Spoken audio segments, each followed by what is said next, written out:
mongko purwa ning pangripta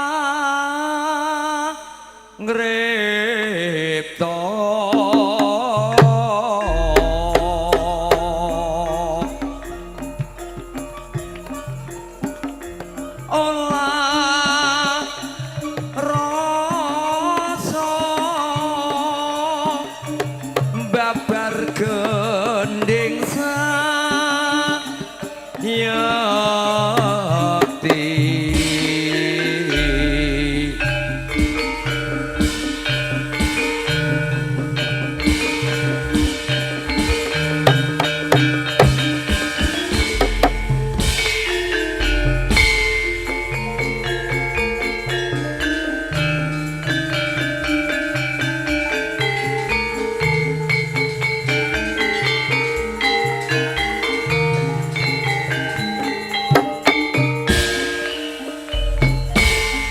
samapta sigra amomuji konjuk mring sang yang widi meminta kanugrahan lulut raja ing pagelaran agung budaya konjuk promiyarsa lan parisuka lan sukarana tansah ayu-ayu ning bawana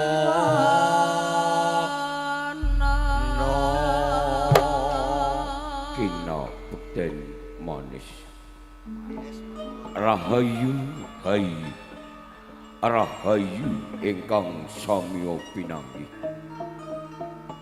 kepareng ngaturaken sugeng dalu sugeng pinarak sarta sugeng kepanggihan kalian kulawarga ageng Santi Agung Sandiwara Ketoprak Agung Budaya ingkang dipun sesepuh panjenenganipun Bapak Arapun Widodo nuwun para miyarsa budaya kakung Sumawana Putri ingkang kawengku ing gati sak sampunipun panjenengan sami dipun pasugata uyon-uyon mewah joget gambyong sandawis minangka kagem murwakani pagelaran ing dalu menika saking sakutra Sandiwara Ketoprak Agung Budaya ing dalu menika kepareng ngaturaken cariyos utawi lelampahan minangkani pamundutanipun sedaya kadang panetya ing dalu menika nyuwun salah setunggalipun lampahan ingkang mawi ira-iraan sejarah ageng ing kraton Majapahit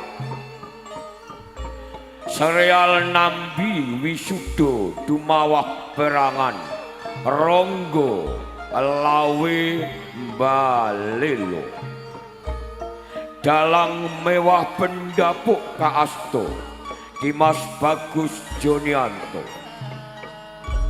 Pranoto cariyos kaasta alit Suyata Pangeli ing Suwarawati utawi pesinden ingkang dipun pangarsani Mbak Ayu Tarmilah sesepuh pengrawit kaasta Kiraka Suyanto Pangeprak Bapak Jastro teknis dekorasi pakliran tata lampu ingkang dipun pandegani Dimas Kursin Sakonco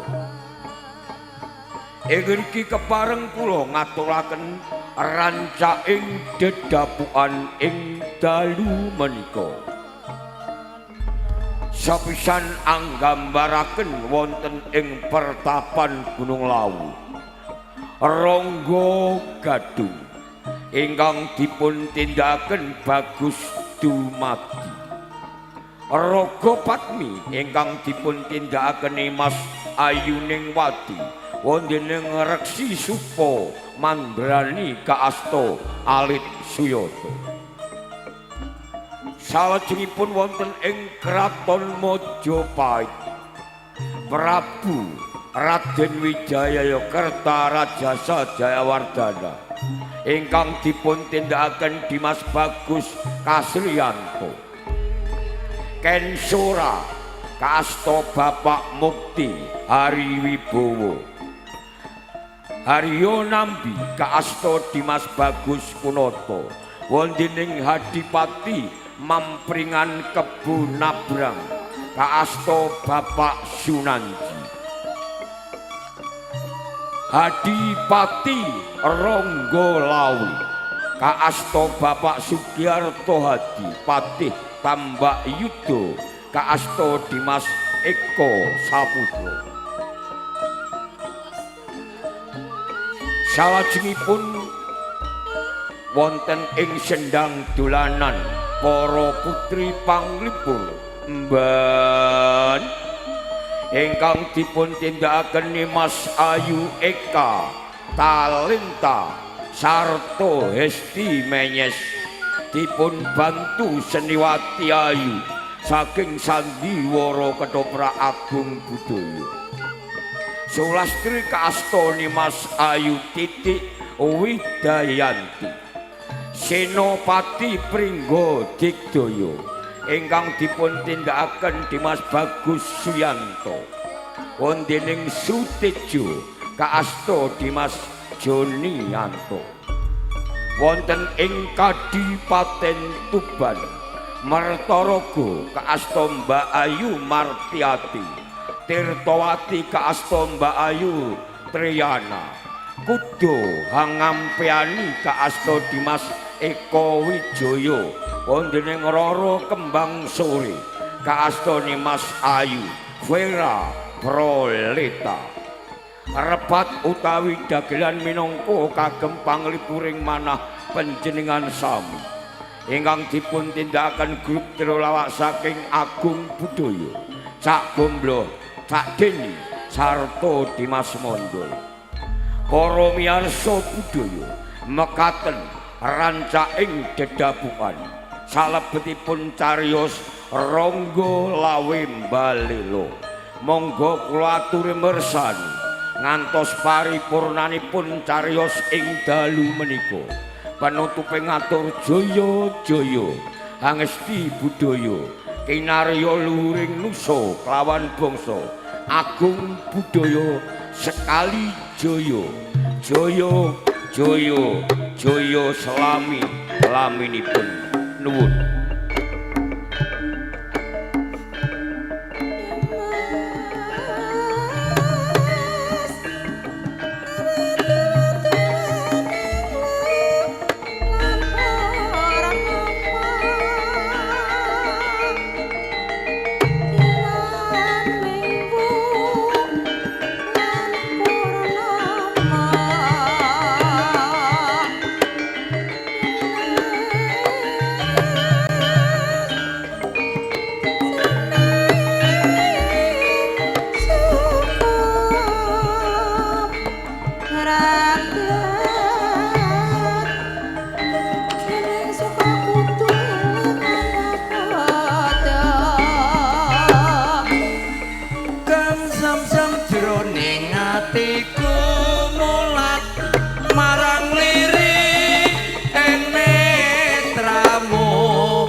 najan to wujudmu iki bocah wadon rakitan sithik kowe kudune duweni olah wilaraga apa to sekar pahikan Apa, Kak? mergo ing mengko yen ana sak tengah dalan ana bocah lanang sing wani gonjak utawa mbudho karo kowe kowe bisa ngrampungi dhewe ora butuhake sabiyantuning liyan nanging Kene kok, Kakang. aja bungah sakjroning atimu sakwise kowe duweni olah golek Yo kene kaya ngono.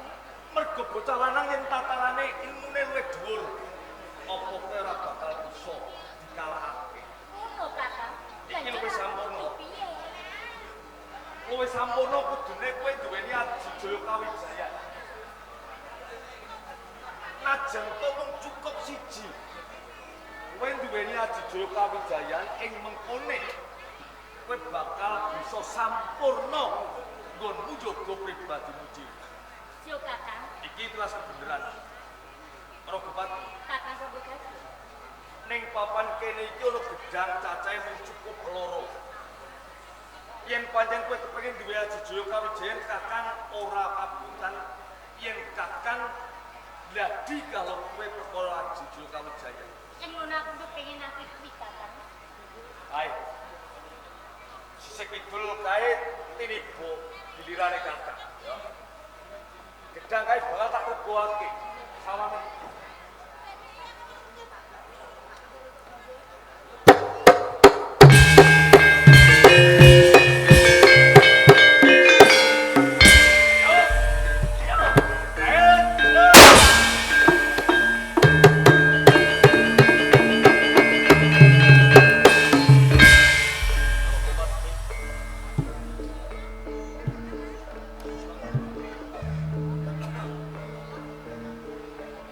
Kakang, iku atase gedang atas gedang kae sak sing namanya Adijaya Kawijaya. Iya.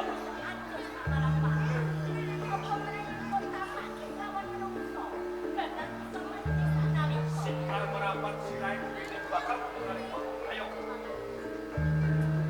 dan sing sisi lor giliran Yo, kok kakak pengen sedang kae buake koyo kakang iki mau Nek Kakang.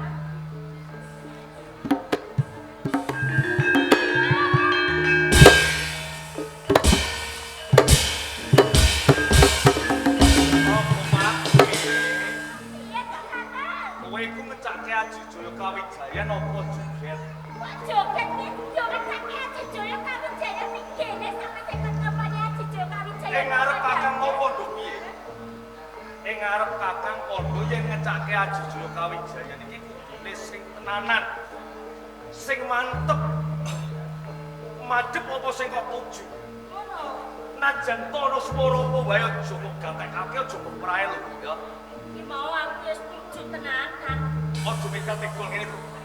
Sampai sampai Ayo. sama aku banget dulu tenanan. Iya.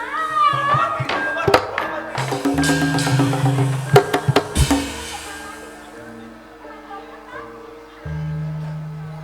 Jangan aku kok sampai mau ngono. Kowe iki bener nek ing ngarep kakang mau pondo piye yen ngecake Adijaya Kawijayan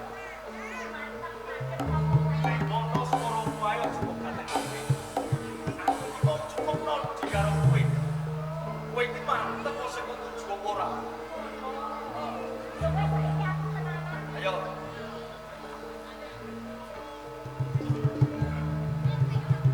Iya.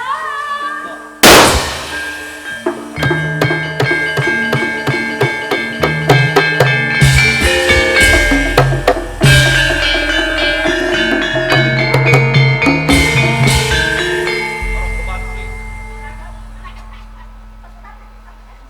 semprotan lembut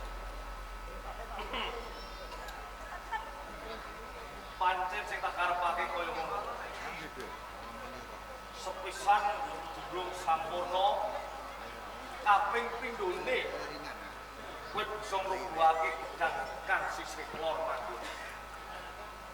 Ora Gumat, Kakang sebut Iki wal sapa Glajen.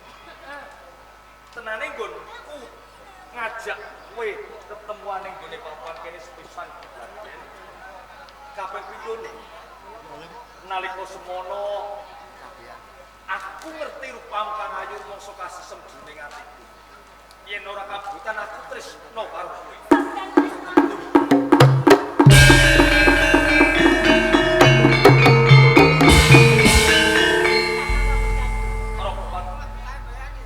Semono kuat. Iya. Wis ben banget aku ngandut wis lawan sampeyan.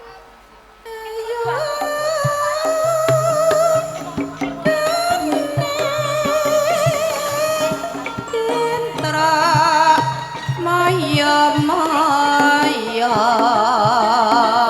Pancen ngene koyo gandes lowes wiragane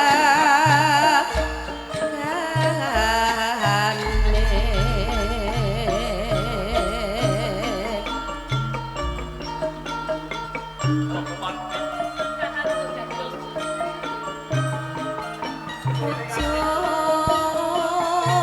Jawab Cari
gede.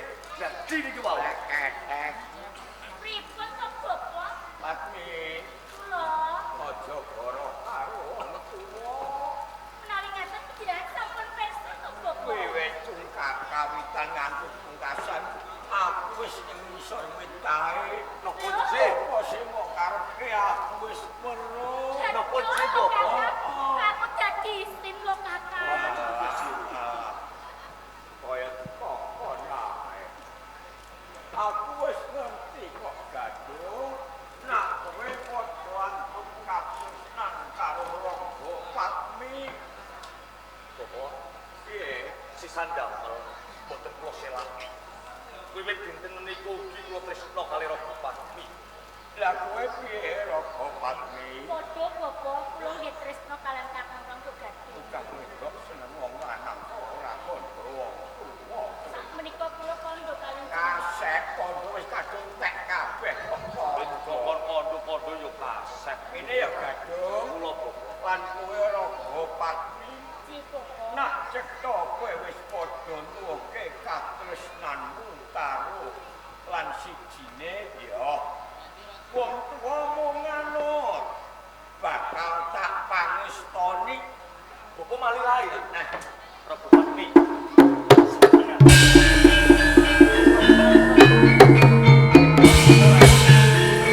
nanging Boten napa.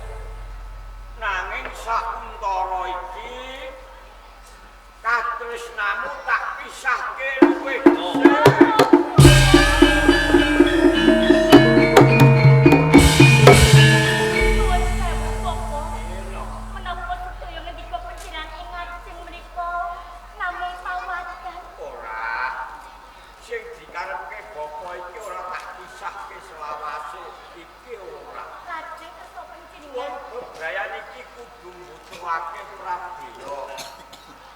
Wong duwe bojo iki kudu mbutuhke raga. Sing tegese tak pisahke iki mung sakuntara. Mergo ngene Padmi lan kowe gadung. Aku bakal paring dawuh karo kowe. Kowe sepisan tak kon balikke Kiai Polonada pikukuh ana ing Kraton Majapahit. Sing kaping pindho kowe golek pegawean ing Majapahit. Mengko yen wis rampung kena kanggo urip karo Raga Padmi. Menawi kersanipun Bapak kados ngaten kula namung mandhet kemawon. Mengko nak teka Majapahit kowe ngaku yen muridku ora oleh mengko bakal diparingi ganjaran karo ingkang sinuwun ana ing Kraton Majapahit. Namung wis paken Sauntara Raga Padmi lelanono yen entuk pegawean nak wis entuk mengko kanggo bebrayan karo kowe ngono. Ji Bapak. Bapak, Raga pareng kula badhe nyuwun pamit dhateng Raga Padmi. Raga Padmi, Kakang Kang Sugati. yen tak pikir iki berkandane Bapak. Yen aku cukup ning omah utawa ning Padepokan Gunung Bromo urung tan wurwaprep bakal bisa mulyakake karo kowe. Kakang. Sawetara aku tak tunggu ning gone Majapahit. Nanging mulai kuwi mengko domoro 4 tahun aku bali oleh Gunung Bromo. Jo Kakang. Disambut mulya ana ning Majapahit. Kakang.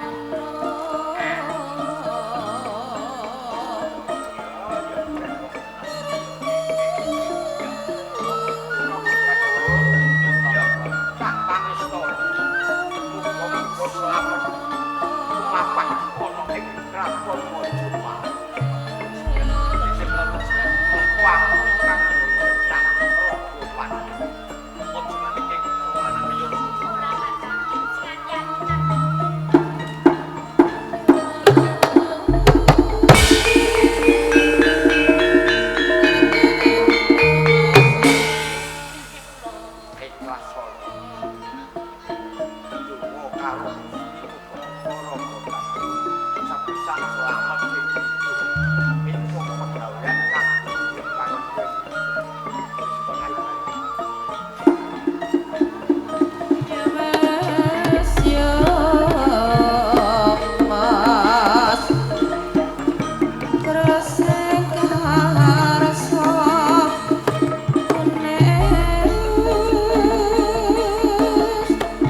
dak aturi lenggah kang kanthi sewang-sewang.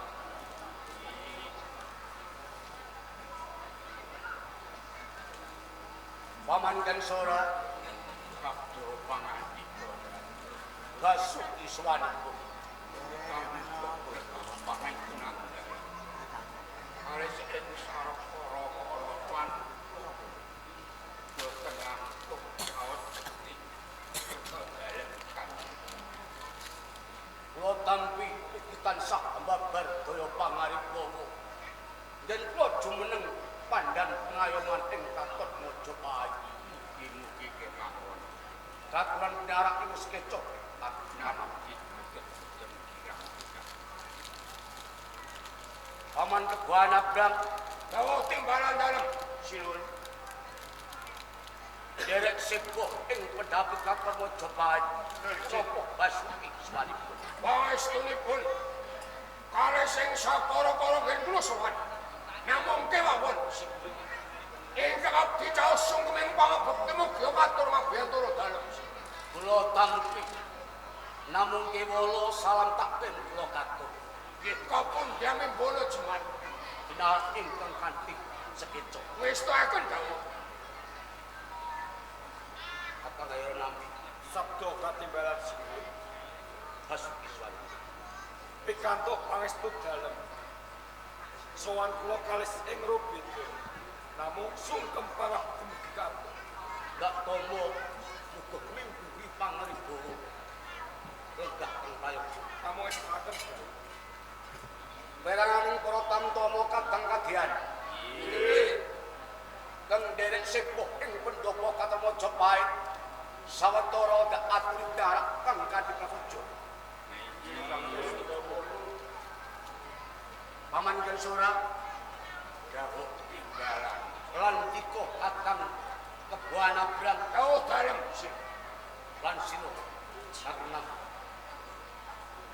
ing ingsun arsa musyawarah sagung para sawi ing Katon Mojopahit. Isinipun ngrembak perkawis pomlaripun warengka sing kepatih hamang bumi ing Katon Mojopahit. Wa badhe nyuwun niku sinten ing pantes nanggahi dampar kepatihan patih hamang. Redene ing sakmangke minangka sapa guru sesepuh ing Katon Mojopahit Paman Gansora. Kula nyuwun ing pati kelipun sinten ing pantes minangka nanggahi patih hamang. duh sinuwun punden wonten ing Mabiyaka sinuwun panten leres lekasipun ingkang sinuwun utawi pangandika dalem ingkang sinuwun dening komplangan palungguhan patih Kamangkubumi menika kedah wonten ingkang marakani jalaran patih lan Nalendra Tahe Ratu menika pendhanipun pusaka lan rangsanipun mila menika sinuwun sedaya kawula dalem sami angrangta benjang menapa jumenenganipun patih Kamangkubumi dening rasa dalang paring dawuh kaliyan kula ingkang supados milih saking giling nayapa ingkang pantes lenggah dados patih Kamangkubumi duh sinuwun pepunden kula upami kula milih saged jalan napa kula menika sampun kapitados nanging kula niki sambarang sampun kirang pun luwur mripat rada matur kemawon pun rada melu milih munggah mangke kleru. Nyuwun panguwasa tunggal wonten negari Majapahit punika wonten ing asta Nandal ingkang monggo sinten kemala kula namung jumrung tawingi akan Nandal. Pangaten pamankan so namung suwindi dateng panguwasa ing Perkara istokaken kakang buana bulan jauh timbalan dalam ngenanungi sawara kompakat dan patih amangku Nopo sampun kantuk wajan ini pantes pinongko marangkani jeneng jumeneng malih ing kakon Majapahit nuwun sewu menawi dipun parahaken ingkang abdi matur panjenengan sampun adil ingkang linambaran kawicaksanan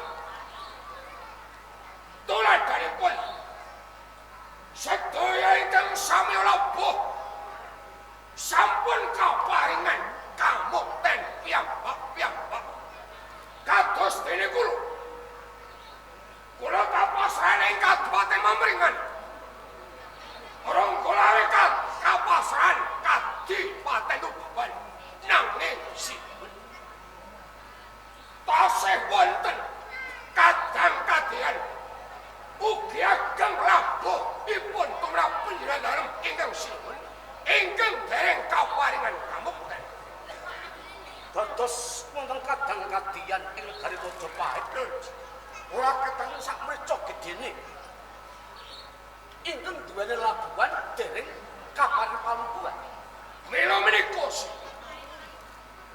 menawi panjenengan mundhut timbangan pamanggih kalian kebuana barang boten wonten ingkang pantes nglenggahi gambaring kepatihan kejawi namung Haryo Nabi sinten Haryo Nabi kakang ngene laros matur kula tampi menika kakang kebuana blak donji matur nuwun kakang apa pancen lamun to ingsun pribadi durung menehi pamungkuhan sakan lan kelawan janji aturipun kakang kebuana blak sing pantes nglenggahi patih hamangku bumi ora ana kaya kajumbo kang jiwa kakang Sinun Prabu yen sedaya kala wau sampun dados dawuh pangandika dalem mewah sampun dipun sarujui sedaya para saka guru wonten ing negari Majapahit ingkang abdi namung tuturi handayani kemawon Dereng para prajurit ora ketang pojok palugamu nanging bebak lamento kapan matur ngenani patih Hamangkuban apa pancen ketuturi apa dipenem sedaya prajurit sampun diteraken yen kaptelan sobu ing Katon Majapahit sepedhe marang panguwasaning sun Paman kan sora Kang Prabrang dening barat lan para kadang-kadang kadang sendoro minangka dadi paksesen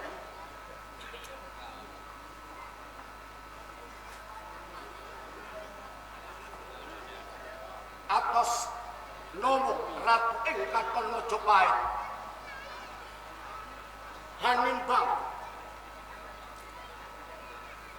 ngerti ingsun hanekake palukan patih Hamangkubumi datang kaliyo kakang Haryo Nabi kakang Haryo Nabi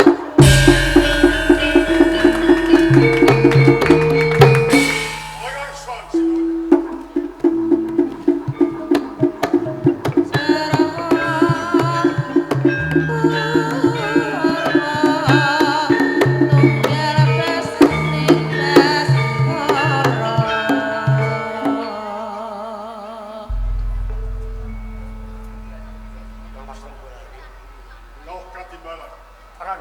yuswanipun. Nyun papunten sanderipun. Randhat tanggil kula swanipun Jogopait. Kathah cicipan ingkang parikta kula lampahi wong kapaiputan. Nanging anggen pun jagake suku wonten ambaripun Gapura Wilotikta. Rongkolawe kapringin kumlegre mriya pangambal-ngambal. Bendhe angkong sora ing para kawula hamba terupu. Cetha ing praja Majapahit. Ingkang ganika ngawontenaken wisudan napa saestu bikosu. Menika leres wonten pawisudan. Lajeng wisudan menapa? Ngenani Patih Hamangkubumi. Lajeng sinten ingkang kawisuda minangka Patih Hamangkubumi? Datan ndak selaki sing kapuji minangka Patih Hamangkubumi. Ora ana kliya Kakang Haryonandi. Haryonandi.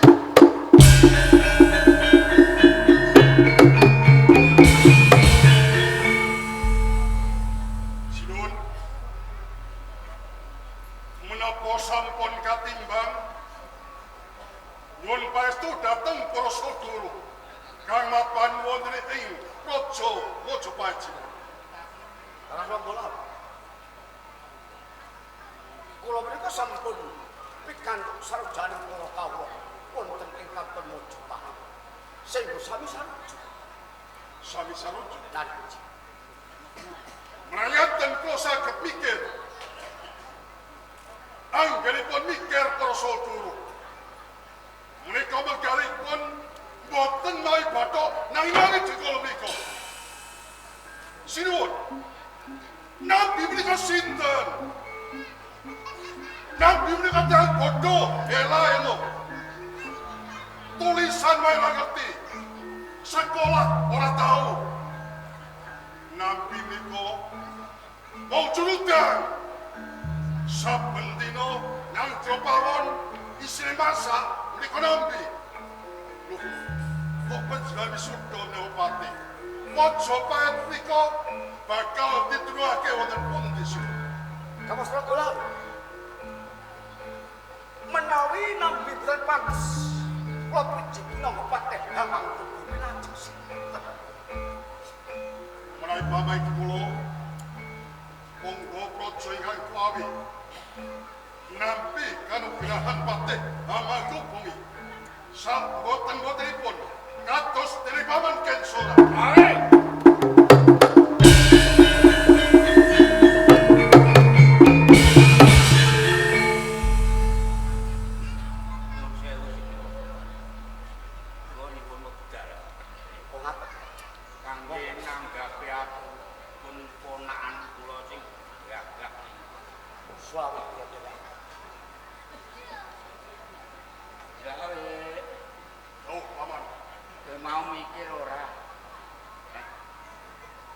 Aturmu iki nganggo watonan apa waton matur?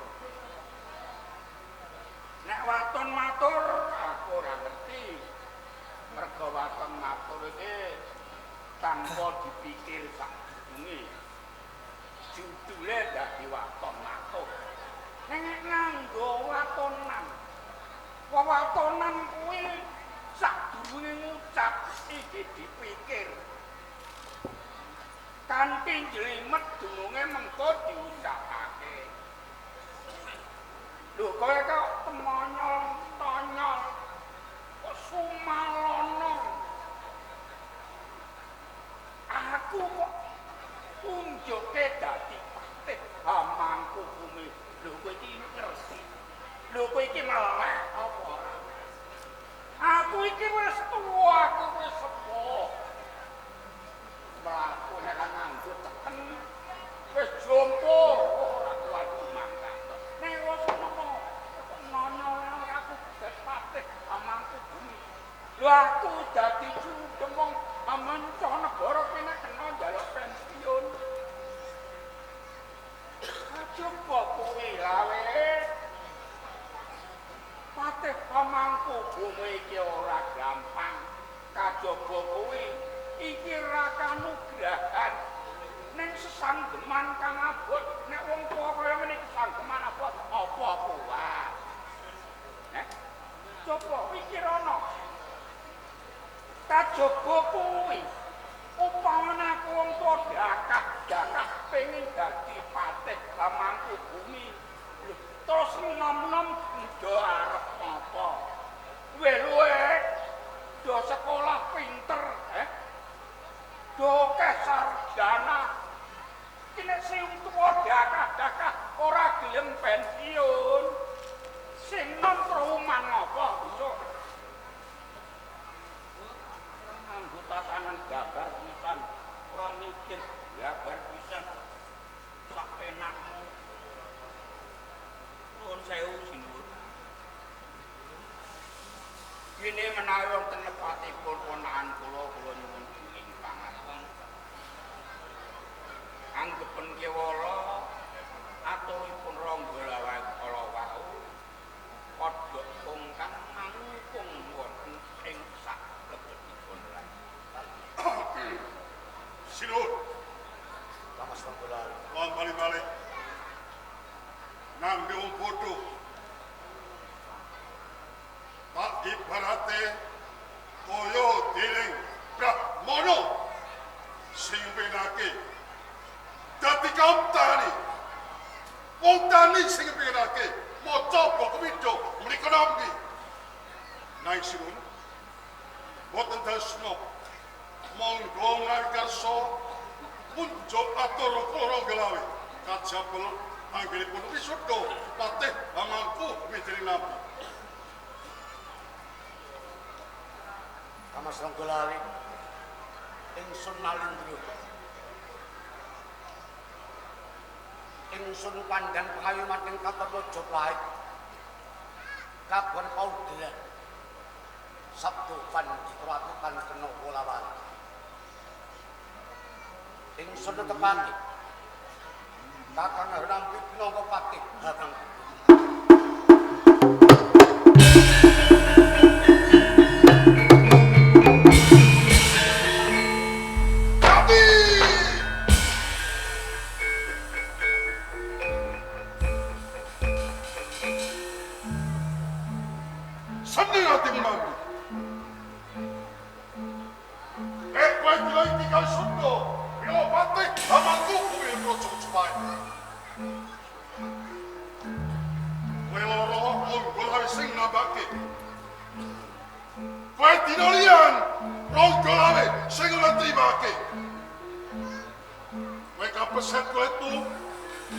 Aku boleh bobok nambo karo kowe lho gelawe nanging sak isih kenompo kanugrahan patih Hamangku Bumi rong gelawe rasa rujuk Nabi nek kowe tak undo-mondo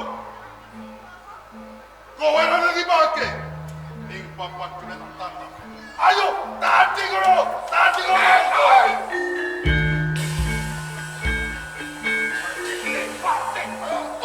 sastra pikir nama sopan manusia serawayan tanganmu pentiangan meripatmu muncrat itu bapak lisan berada sopos yang penantang nampi orang bang yang pancet bewana tutuna wimu solo ayo hidup nakai cendol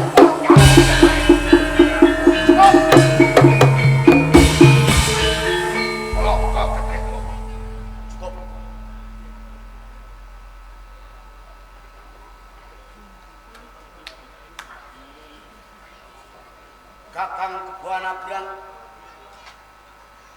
lan diko Kakang Ronggolan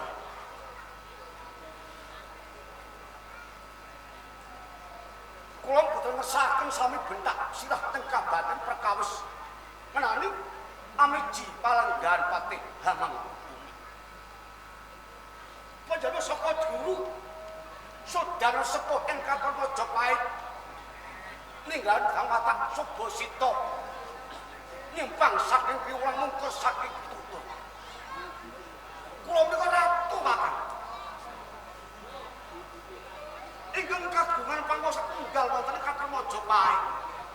bisa ngajeni dhateng ratu ing Katon Majapahit. Kang Ronggolang Landika kakek Banabrak.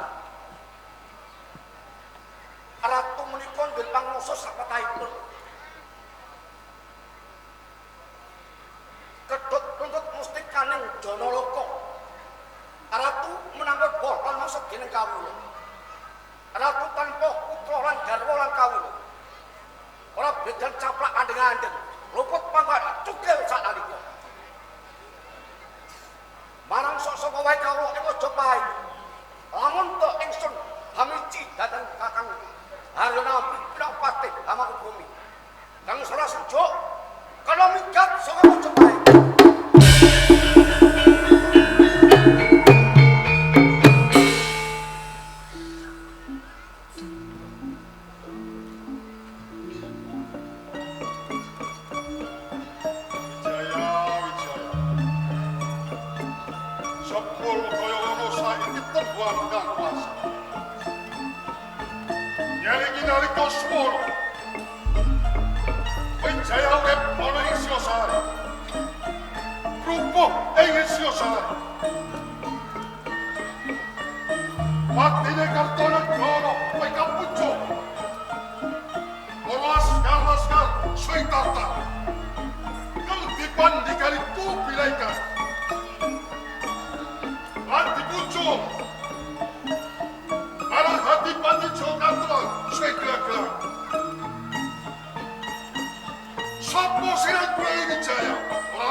Mitik aturipun Kakang Banabrak tanbit dane gajah bedal saku panggilan.